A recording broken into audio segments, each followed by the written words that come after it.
Welcome to BYJU'S IAS and very warm welcome to our weekly review of international affairs. This is a program which we carefully curate and edit for you, keeping in mind your requirements for the civil service examinations. We take a look at events far and near that have a likely impact on our foreign policy, they impact on our national interest, but more important than anything else, these events taken together, if you watch them regularly, will improve your understanding of international relations and allow you to equip yourself with how to analyze things originally for your answers, which is the most important thing. When we talk of a flashpoint in international affairs, we normally tend to think in terms of a potential conflict situation between the major powers.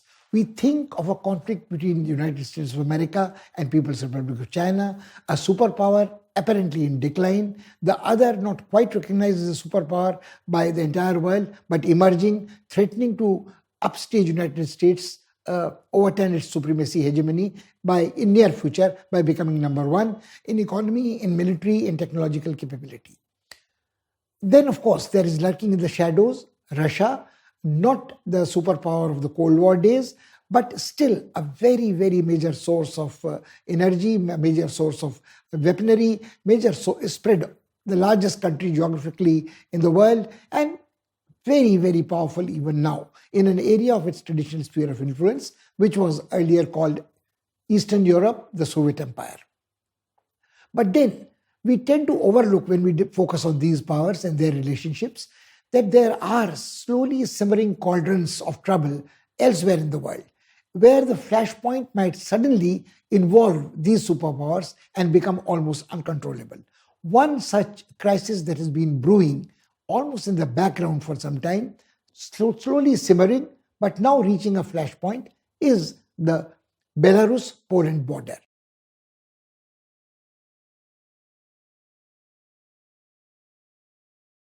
And what has been happening in Belarus-Poland border is complex in a very different manner. It is, of course, a crisis which deals with refugees. There are about 4,000 odd refugees from different nations concentrating in a chilling sub-zero temperature forest zone between the 400-mile-long border between Poland and Belarus. And Belarus is pushing them into Poland. The government is pushing them back into Belarus, and they are being tossed like a football between these two countries. This is supposed to be making of a major humanitarian crisis, a major problem which is going to be uncontrollable, which involves human rights, which there have been allegations of violations of not only the human rights, but indulgence in activities which are close to genocide. It is war crimes. It is crimes against humanity, but then again, it involves a member of the EU, Poland, and it has Belarus, a country independent, but very different to treat it as an independent country totally, because it survives only with the support of its patron and its defender, Putin's Russia. That's one part. But the other part is this. Poland itself is not the darling of the European Union at the moment. It has been behaving in a manner where it has shown scant regard for human rights, for freedom of expression, for democratic values, or the common values shared by the members of the EU. It has had a problem treating equally the LGBT community. It is only interested in receiving the financial support of the richer members of the European Union. It has flouted the dictates of the United leadership of the EU.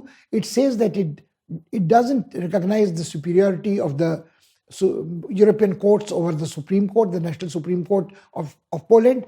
It is a matter of sovereignty for it. It also is a problem that Poland was long a member state of the Communist empire. It is a satellite state almost of during the Cold War of Soviet Union, close to Russia, but it also is a very religious country. There is very different situation in Poland where the government in power doesn't exercise a very large, clear majority. The nation is divided between the two, but the Polish government's alliance with the Roman Catholic Church there puts it apart in a category which is very different from other countries practicing Roman Catholic countries in Europe, France, Germany, but which follow a more secular political line. There also is a very strong authoritarian trend in Poland.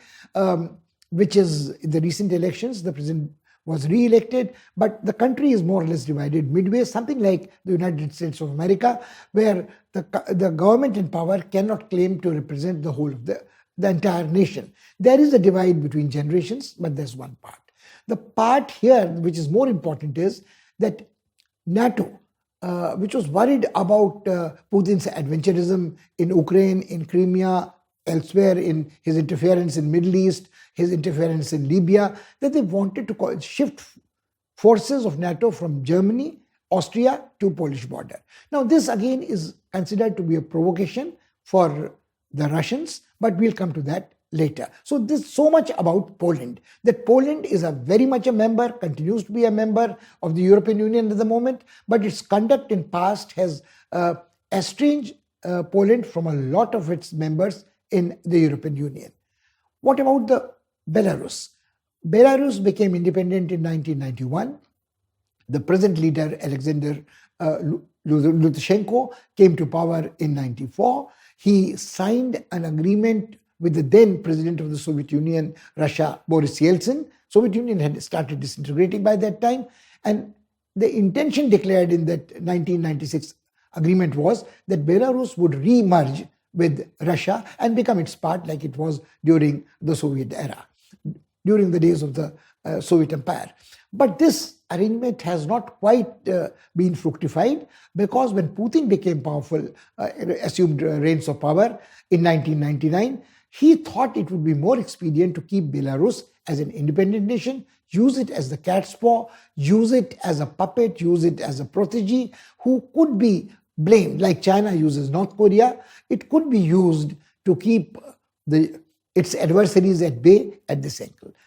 Also, Belarus is a country which doesn't have a very large economy, or which has interdependence on Belarus of other countries in Europe, but it has coal, it has potash, it has oil, but more important than anything else, the Russian gas passes through in pipelines through Belarus. So Belarus can independently in quotes, create mischief for European Union by saying that either the pipelines would not be repaired, they would be sabotaged, there would be some kind of a subversion, or just simply the tap will be turned off. So the prospects of a freezing winter in Europe is not very comforting for any of the members of the EU, including Germany and France. So there is this issue.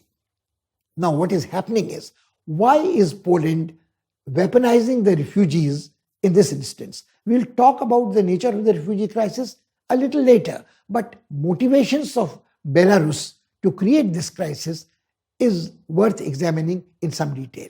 By now, enough evidence has surfaced that the government of Belarus, Lukashenko, has been very carefully running a racket, so to speak, in league with human traffickers, in league with pirates, in league with gun runners.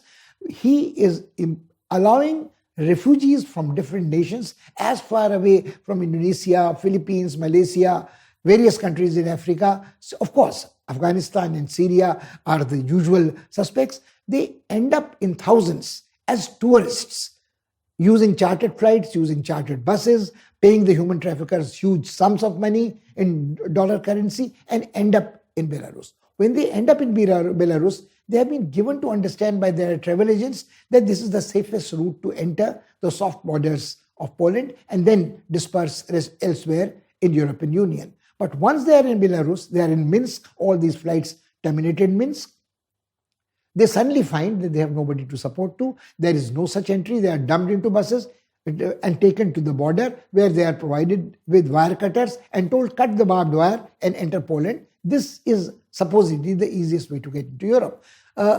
Thousands of refugees in small batches made it to Poland. But now Poland is also an extremely, shall we say, racially fundamentalist kind of a government in power. And even if the opposition comes to power, they would be worried about their right to freedom of expression, their equality of LGBT community, diminishing role of church in the state.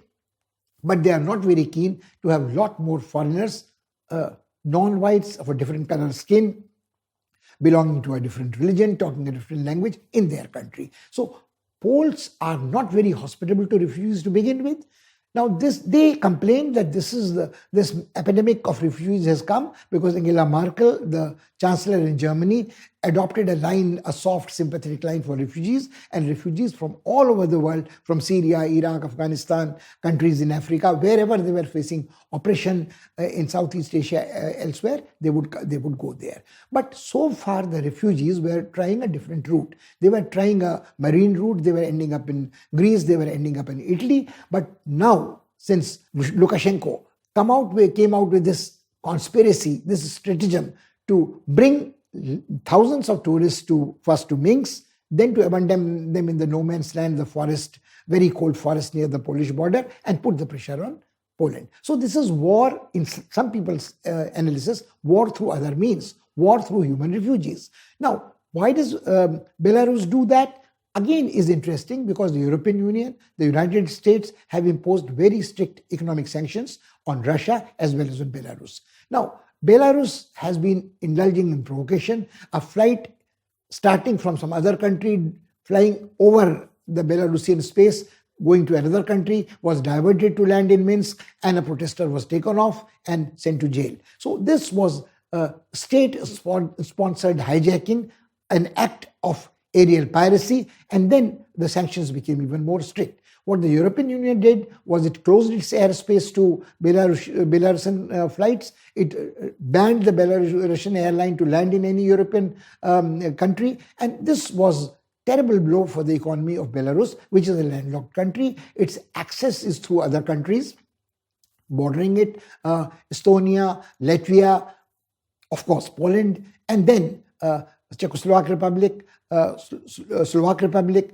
Czech Republic, and enter somewhere else. Now, when this happened, some people analyze and they say that it is the retaliation of the dictator who's ruling at the moment in Minsk to tell Europeans that, look, they cannot bully him. He has the support of Putin. It happened about 2 years back when hundreds of thousands of people had risen in revolt against him, against rigged elections. He is going to have the sixth term, 25 years and more. He has already ruled. He has won supposedly a term for another 5 years. And he at one time seemed that he would be toppled, but thanks to the support received from Putin, he is very much in power, and all his dissenters, opponents have been dispersed in different neighboring countries and refugees. So there is a problem that the world has to deal with Lukashenko, and they have to deal with Belarus. Now, Putin is not directly involved, but everybody knows that without Putin, Belarus does not survive, Belarus cannot survive. And the deal which has been made apparently between Putin and Lukashenko is this, that Lukashenko would be allowed in his lifetime to remain the unchallenged ruler of Belarus, but he would do Russia's bidding. And of course, Putin says that Belarus is besieged by refugees. The country should be given humanitarian aid by European Union and other countries, including United States. Sanctions should be taken away so humanitarian relief can reach the refugees. The same argument the Polish can extend. They need money. They should get money.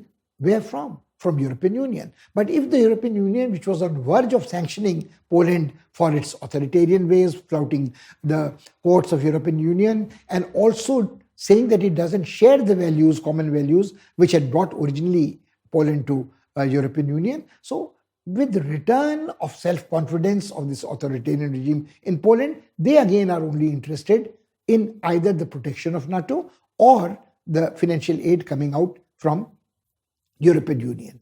One success of Belarus can be said to be that when recently Angela Merkel called Lukashenko and talked to him about the refugee crisis. This was, in a manner of speaking, making and extending an olive branch and giving some kind of a de facto recognition to a pariah state so far. So this is the state of the play between Poland and Belarus, the nature of two regimes, their motivations. But Poland may be an independent actor, but Belarus most certainly is not. And when the world is dealing with Belarus, they have to worry about Putin behind the back of Lukashenko and what is going to happen. When we talk of the refugees on the Polish-Belarus border, certain interesting facts are worth talking about, underlining. They come from different countries, which we have mentioned before, but these refugees draw into the conflict lots of other countries which are not directly involved. So Poland is bearing the brunt at the moment of the systematic import of refugees from different countries and being let loose on it. But Turkey is involved.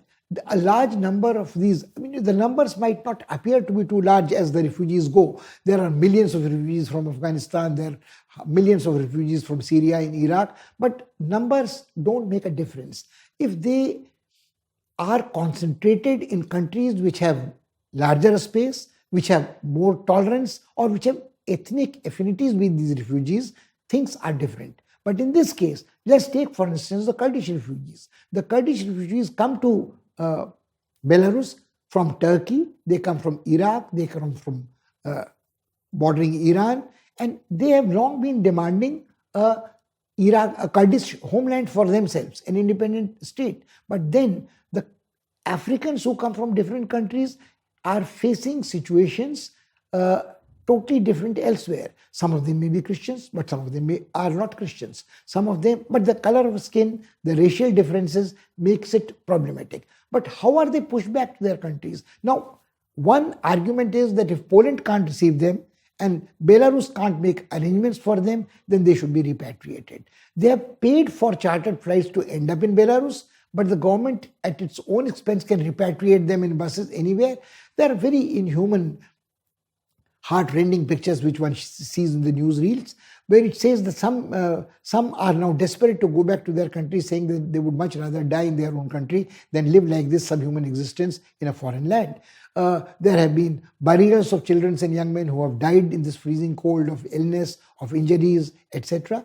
But the brutality of the border forces, either of Poland or Belarus, overlooks this, that these people cannot be repatriated back, which is almost a death punishment for most of them. Now, like the problem of Kurds involves Turkey, Iraq, and Iran with this. The Africans cannot be sent back, repatriated to the countries in Africa where they have come from, because they probably would be facing situations as bad back home also. This is what they were trying to escape. Now, the kind of conflict zones in Africa, again, are very disconcerting. There has been an increase in wanton terrorist violence. There has been malnutrition.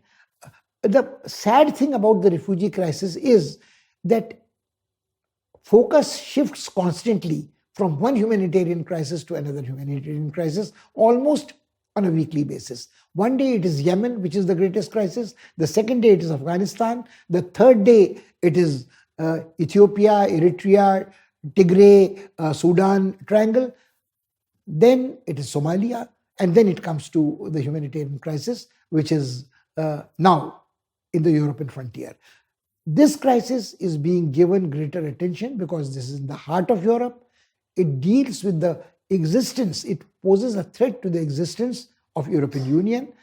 Poland itself had challenged the community of interest and shared values of European Union, not only Poland. And then there is a reaction to this. There is partly Islamophobia, partly racism, not only in Scandinavian countries, and partly the assertion of their own ways of life, which is partly Christian culture, partly shared European heritage of culture, shared political values. So this whole project of European Union seems to be unraveling because of the refugees. First, because of the hordes of refugees which reached Europe through sea route, through Greece, through Spain, through Italy. But now, Poland is the very heart where from these refugees. Nobody thinks that Poland will relent on this. It is xenophobic almost about foreigners.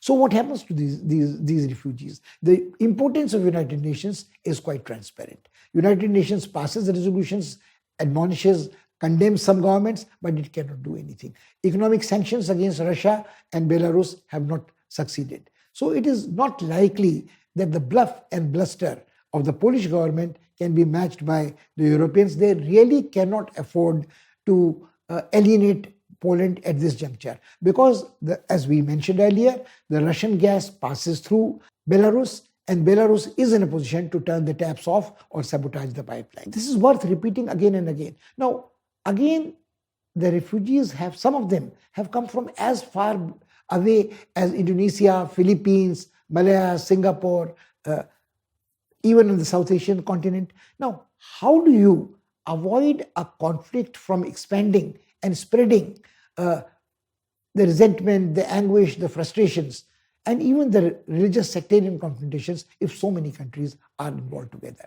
Now, what is happening is, what is transparent is that there is a very uneasy but complicated relationship between Russia and Turkey, where Turkey also claims to be the protector of the interests of people of Islamic affinity, but also dating back to its caliphate memories. But it also is an interested party, has a conflict of interest because the Kurds are involved. It also has a relationship with Russia because Russia has a problem of Islamic extremism in Dagestan, in Chechnya, in Caucasus. That's why it's been very cautious to get the temperature down with Turkey's mediation in the conflict between Azerbaijan and Armenia. Now, there is a problem after the colored revolutions in Georgia and Ukraine, we have already mentioned. So Russia is not a disinterested observer or an honest broker in this conflict either. Russia, under Putin, is keeping intact its options of driving this dagger deep into European heart through refugees. Numbers may be small, but the risk is great. So even if the refugees are used as cannon fodder, nobody is really worried about the refugee crisis. Partly European Union is responsible because the legislation it has passed, it itself cannot enforce. So the futility of multilateral international organizations like either European Union or United Nations to resolve this conflict have become transparent. Now, it's quite likely that very soon this crisis may be contained for the time being. Focus will shift again, as we said, to Lebanon, to Palestinian homeland, to Israeli settlers issues, or to Africa. But then the problem will not disappear. The problem is going to be very much there because they may just be few thousands compared to millions of refugees elsewhere, but the geopolitical situation where they are located at the moment is very critical. This brings us to the crucial question. What can India do about this? How does these developments impact on India's national interest? How can we cope with problems of this kind? Now, there are three different things which you must clearly examine. A, there are certainly problems which are universal problems, like climate change, like pandemic, and like the regime of human rights which has to be fortified, reinforced. If democracy is weakened, eroded in one country, the next country, there is a sort of a domino effect. If there is a climate of opinion in politics, international politics, towards elected dictators, benevolent, supposedly dictators, authoritarian regimes, lack of sensitivity of criticism, dissent, intolerance, then also subverting institutions, independent judiciary, press, etc., it has a cascading effect. India cannot remain indifferent to this. Already there is a strong criticism of India, not always justified, that India is itself falling into a trap of elected dictatorship, authoritarianism, and this authoritarianism is majoritarianism, and the rights of minorities are being trampled upon. This is not all. India, unfortunately or fortunately, is situated in South Asia in a location where its neighbors are in a position to do the same what Belarus is doing allegedly to Poland. Refugees can come to India from east, they can come to India from west, they can come to India from north, they can come to India from south, and there is a flow of this explosive lava-like influx of refugees from Myanmar to Manipur to Mizoram, from Bangladesh to not necessarily large-scale refugees, because India is a country with large population. India has a sprawling geography. So the situation is not like a pressure cooker in Poland and Belarus, but India again has to face this problem that as Russia can use as a proxy war weapon the refugees, create a humanitarian crisis. The problem is not only refugees who are involved in a humanitarian crisis, whose human rights are involved, against whom war crimes are committed, against whom genocide charges can be leveled. Very easily, India can also be charged with violation of rights, human rights of ethnic minorities, linguistic minorities, religious minorities. So India has to remain in guard. While India has been a very country blending idealism with realism from Nehru's time to present day, India has always given primacy to its security interest, its independence and integrity. But today, in the complex world, in the second decade ending of the 21st century, we have the problem that if we support human rights, if we raise our voice against suppression of democracy, suppression of institutions, subverting the institutional independence, judiciary, media, etc., we lend ourselves in a situation where we can also be put in dock by others. It has happened. The whole world was keeping quiet when Sri Lankans were fighting Litte. But the moment Litte's threat was removed, there were charges of human rights violation. There have been human rights violations in a civil war situation which goes on for decades on both sides, army as well as the terrorists. The same can be said of a situation where Indian army is fighting valiantly, border forces are fighting valiantly to counter terrorism in Jammu and Kashmir, in the northeastern states, wherever it raises its head. But the problem is there may not be any indigenous, sui generis insurgency. But a large country like India with porous borders shared with neighbors who can be influenced by a hostile neighbor like China, there can be not only pinpricks, but distractions arranged strategically at different times. We don't expect this will happen, and some kind of a configuration might take place. This is one risk. The second risk is India has to cope with adversaries and cooperate with them in certain issues where it matters. Take the case for the climate change COP recently concluded. China and India find themselves on the same side, whether the relaxing of the limit of banning phasing out coal is concerned, fossil fuels are concerned. Our economic development has to carry at a certain pace. So unless the Western countries are willing to compensate us for this or subsidize green technology for us, we are on the same side. So we cannot be criticizing China or any other adversary very harshly, because we have to collaborate with them. We also swim and sink in the same boat as far as our neighbors are concerned, whether it's Nepal, whether it's Bangladesh, whether it's the long extended coastline of India or Sri Lanka. The political divergence, ideological divergence, alliances with China of a neighbor, Pakistan, Sri Lanka, Myanmar, should not make us rash or tactless. But at the same time, we have to be cautious. There has been news items that we have no criticism of the Burmese army, which has, after a coup, taken over power. It may be very good for our interests real politically, but it doesn't guarantee that if there is a change in Burma, our interests will be safeguarded by the other regime, or people would not remember that we had not supported the fight for democracy. So we cannot run with the hares and hunt with the hounds. So we have to, and we can't keep waiting it to eternity strategically. So we say we are following a policy of strategic patience. It is as good as unmasterly inactivity. So this is the second part. This problem again highlights the dilemma of India of global universal values and problems, conflict and cooperation, and how do you pursue these together, and how to protect itself against proxy war through other means.